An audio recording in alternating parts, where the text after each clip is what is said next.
আজকে আমাদের ছাগলদের জন্য আমরা স্পেশাল খাবার নিয়ে এসেছি। এই যে আমাদের ভুতু বাবা খাচ্ছে।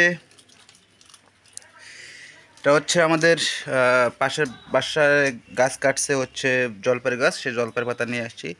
তো জলপাইয়ের পাতা আসলে ছাগলের অনেক পছন্দের খাবার, এর জন্য আসলে নিয়ে আসা। তো মোটামুটি বলা যায় যে দুই দিন এদের খাবার এটাই চলবে। তো কী অবস্থা তোমার? ছোট ভাই নিচে, বড় ভাই উপরে, সরি ছোট বোন নিচে, বড় বোন উপরে, নাকি? হ্যাঁ, খাও খাও খাও খাও, আজকে তোমাদের খুশির দিন, খাও।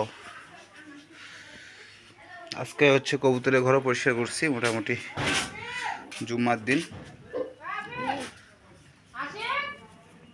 এই যে আমাদের হাঁস, এই যে মুরগি, এটা কক মুরগি, এটার ওজন প্রায় 2 কেজি হয়ে গেছে। আরও দেখি কত বড় হয়, অপেক্ষায় আছি। তো আজকের ভিডিও বা আপডেট এতটুকুই। ধন্যবাদ সবাইকে। আসসালামু আলাইকুম।